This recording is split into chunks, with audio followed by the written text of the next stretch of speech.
ఆ BRS party కార్యకర్తలు కూడా ఇష్టం వచ్చినట్టు మాట్లాడతాము. మీరు గౌరవం ఇచ్చి మాట్లాడితే, రెస్పెక్ట్ ఇచ్చి మాట్లాడితే మేము రెస్పెక్ట్ ఇచ్చి మాట్లాడతాం. ఈడ కేటీఆర్ గారు వచ్చి ఇదే ప్లేస్ లో ఇక్కడ కూర్చొని పరామర్శించి వాళ్ళకి ధైర్యం చెప్పి, కరీంనగర్ ప్రజలారా ఎవరు అధైర్యపడకండి, మీకు ఖచ్చితంగా మీ పక్షాన మేము ఉంటాము. ఇలా ఏందండి, ఇలా వాస్తవంగా నేను అడుగుతా ఉన్నాను. ఇలా ఇక్కడ కరీంనగర్ లో ఉన్న సిపి గురించి, ఈ చాతగాని దద్దమ్మ ఈ సిపి ఇలా నిద్రమైన ఇలా గుర్రాల పండ్లు తోముతున్న ఈ సిపి ఏమి పీక్తున్నాడు అని నేను ఆనాడు అసెంబ్లీ సాక్షిగా సిపి గారి మీద నేను చెప్పింది వాస్తవం కాదా? ఇదే సిపి గారి మీద నేను చెప్పింది ఫ్యాక్ట్ కాదా? కరీంనగర్ ప్రజలు ఇబ్బంది పడతారు, లా అండ్ ఆర్డర్ అనేది తప్పుతా ఉంది అని నేను సిపి గారి గురించి అసెంబ్లీ సాక్షిగా కేసీఆర్ గారి నాయకత్వంలో నేను చెప్పింది వాస్తవం. ఇలా అయిందా కాలేదా? ఇలా ఆనాడు మీరు ఈ పోలీసింగ్ మీద ఏం నడుస్తుంది అని అప్రమత్తమై రేవంత్ రెడ్డి గారు తనే ముఖ్యమంత్రి ఉన్నాడు, హోమ్ మినిస్టర్ గా ఉన్నాడు. ఇలా ఈడ కేవలం సిపి గారు జల్సాలు మాత్రమే చేస్తా ఉన్నాడు. ఈడ ఖచ్చితంగా ఈడ గాడి తప్పుతా ఉన్నదని నేను చెప్పింది వాస్తవం. ఇలా వాస్తవం కాలేదా? నెల రోజుల లోపలనే ఇలా ఏం చేస్తుండు సిపి అని నేను అడుగుతా ఉన్నాను. ఇలా 2 టౌన్ ఉన్న సిఏ గారు లా అండ్ ఆర్డర్ ఉన్నదా లేదా? ఏం చేస్తున్నారు? ఇప్పటిదాకా ఈ ప్రభుత్వము ఎందుకు వాళ్ళ నలుగురిని, ఆ దొంగలకు వచ్చిన 5గురిని మీరు ఎందుకు పట్టుకోలేదు? ఇలా కరీంనగర్ నుంచి ధర్మపురి వరకు పోయిందన్నాడు. ఇలా బైక్ మీద కరీంనగర్ నుంచి ధర్మపురి వరకు పోవాలంటే ఇలా తప్పకుండా ఇలా 2 గంటల టైం పడుతుంది. ఇలా ఇన్సిడెంట్ అయింది, మీ ప్రెస్ మిత్రులు అందరూ ఉన్నారు. ఇవాళ ఇన్సిడెంట్ అయింది 11 గంటల 11 నిమిషాలు అయితే గంట సేపటి వరకు సిపి గారు ఇన్సిడెంట్ స్పాట్ దగ్గర కూడా మీ ప్రెస్ మిత్రులు పోయే వరకు కూడా సిపి గారు రారా? ఇది వాస్తవమా కాదా? ఇలా కూతవేటి దూరంలో సిపి గారి ఆఫీస్ ఉంటుంది, కూతవేటి దూరంలో సిపి గారి ఇల్లు ఉంటుంది. ఇలా ఇన్సిడెంట్ అవుతుంది, ఇలా ఇన్సిడెంట్ అవుతుంది. ఎగ్జాక్ట్లీ సిగ్గుచేటు ఇలా ఈ ప్రభుత్వాన్ని సిపి గారు ఇలా కోర్టుకి ఆపోజిట్, ఎగ్జాక్ట్లీ ఆపోజిట్. యాక్చువల్ గా జడ్జి గారు ఉంటలేరు కానీ, లేకుండా జడ్జి గారి ఇల్లు ఫైరింగ్ అయిన జస్ట్ ఆపోజిట్ ఉన్నది జడ్జి గారి ఇల్లు. అది ఈజ్ ఇట్ నాట్ ట్రూ? ఇలా విఐపి జోన్ ఇది. ఆ జోన్ లో ఫైరింగ్ అయితే 4 రోజులైతే ఇవాళకి 4th డే దొంగల్ని ఎందుకు పట్టుకోలేకపోతుంది? అసలు ఇంటర్సెప్టార్ అనేది వెహికల్స్ అనేది ఎందుకు తీసేసింది ఈ ప్రభుత్వం? రేవంత్ రెడ్డి గారి ప్రభుత్వం ఇంటర్సెప్టార్ వెహికల్స్ అనేది ఎందుకు తీసేసింది? ఇలా అదే ఇంటర్సెప్టార్ ఉంటే గిట్లా mini police station. What is interceptor? It is mini police station, nothing but mini police station on the roads, visibility of police on the roads. ఇలా ప్రతి చౌరస్తాలో, మెయిన్ చౌరస్తాలో ఇలా ఇంటర్సెప్టార్ వెహికల్స్ ఉండుంటే ఇలా ఏముంటుండే? ఇలా దాంట్లో పోలీసు వాళ్ళది AK-47 ఉంటే ఇలా మొత్తం దొంగలు దొరికిపోవు కదా? దాన్ని ఎందుకు క్యాన్సిల్ చేసిరు? అసలు దీని మీద సొయ్యి ఉన్నదా? అసలు ఇదే పోలీసింగ్ ఏం చేస్తారు? ఇదే రేవంత్ రెడ్డి గారు ఏం చేస్తారు? సరే, ఆ 4 దొంగలు దొరకలే, ఈ చాతగాని సిపిని, ఆ చాతగాని సిఐని ఎందుకు సస్పెండ్ చేస్తలేరు? ఇంకా కాపాడుకుంటూ వస్తారా? సొయ్యి ఉందా లేదా మీకేమన్నా? మీకు ఇంకొక సంచలనం చెప్తా ఇవాళ, అసలు మీరు షాక్ అయిపోతారు చెప్తే. ఇలా వెపన్స్ తో అయిన ఇన్సిడెంట్ ఎన్ని రోజులు అయింది? ఇవాళకి ఎగ్జాక్ట్లీ 4 days అయింది. ఇవాళకి 5th డే.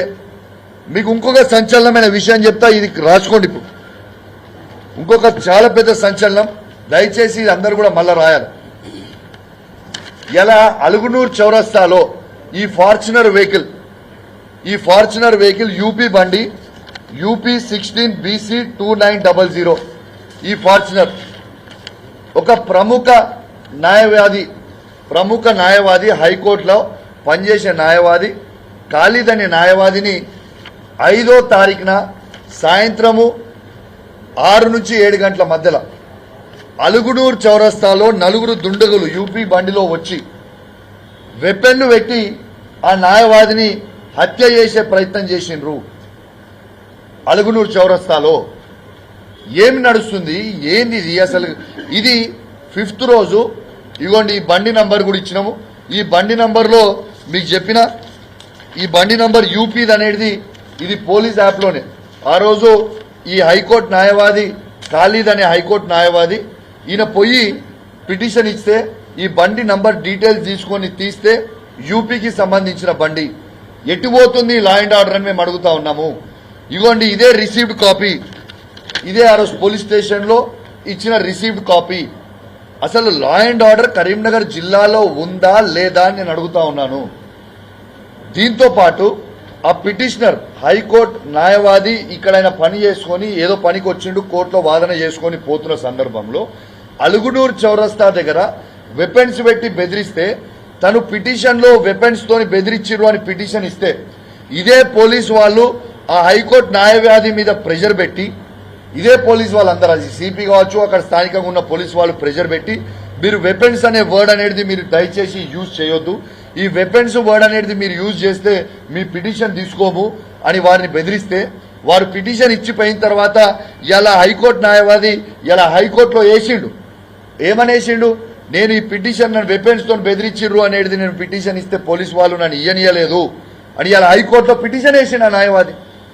సిగ్గు శరము లజ్జ మానం ఉన్నదా అని అడుగుతా ఉన్నాను. ఇది తెలంగాణ రాష్ట్రంలో అసలు లా అండ్ ఆర్డర్ ఎటుపోతుంది, మొత్తం గాడి తప్పుతుంది. ఇదేమన్నా బీహార్ తెలంగాణ రాష్ట్రంలో ఒక బీహార్గా ఒక యూపీగా మారుస్తా ఉన్నారా? ఇలా ప్రశాంతంగా ఉన్న కరీంనగర్ లో ఏమి చేస్తా ఉన్నారు? ఈ వెపన్స్ ఏంది, గన్ కల్చర్ ఏంది? ఎగ్జాక్ట్లీ 5 days బ్యాక్, ఎగ్జాక్ట్లీ ఇక్కడ నుంచి 5 days బ్యాక్ వెపన్స్ తోని పిఎంజే జ్యువెలర్స్ లో ఫైరింగ్ అవుతుంది. మళ్ళా ఎగ్జాక్ట్లీ 3 రోజులు అయిపోయిన తర్వాత వెపన్ తోని బెదిరియడం ఏందండి? అసలు ఏం జరుగుతుంది కరీంనగర్ లో? ఏం జరుగుతుంది?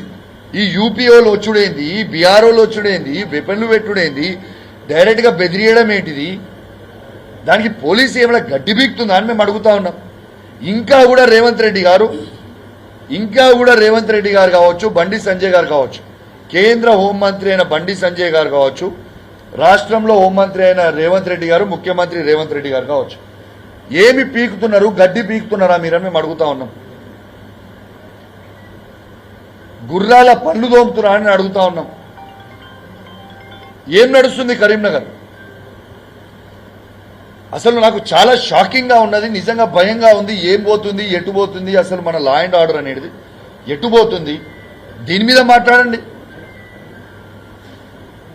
అసలు ఒక ప్రముఖ హైకోర్టు న్యాయవాది ఖలీద్ అనే పేరు, చాలా పెద్ద న్యాయవాది అయినా, మామూలు మనిషి కాదైనా, one of the senior counsels హైకోర్టులో వెపన్లు పెట్టి యూపీ నుంచి వచ్చి చంపేస్తామని కరీంనగర్ నడ్డుబొట్టున మొన్న ఫైరింగ్ అవుతుంది, అలుగునూరు చౌరస్తాలో ఇది అవుతుంటే వీళ్ళు ఏం చేస్తున్నారు?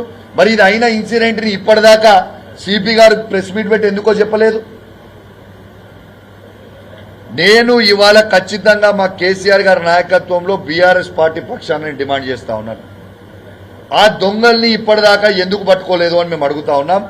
ఇలా దొంగల్ని ఇప్పటిదాకా పట్టుకోకుండా రాష్ట్రం దాటించినందుకు చేసినట్టు లా అండ్ ఆర్డర్ టోటల్ గాడి తప్పినందుకు ఖచ్చితంగా సిపి గారిని సస్పెండ్ చేయాలి.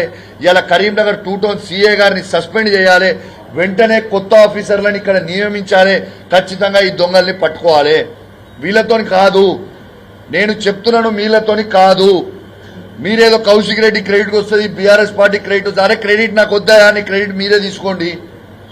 నాకు కావాల్సింది మా కరీంనగర్ జిల్లాలో ప్రజల క్షేమం కావాలి, వాళ్ళు ప్రశాంతంగా బతకాలని కోరుకుంటున్నా. ఇలా కరీంనగర్ లో ఉన్న వ్యాపారస్తులు అందరూ భయపడతా ఉన్నారు. నాకు కరీంనగర్ లో ఉన్న బ్యాంక్ మేనేజర్లు అందరూ ఫోన్ చేస్తా ఉన్నారు, అన్ని బ్యాంకులు.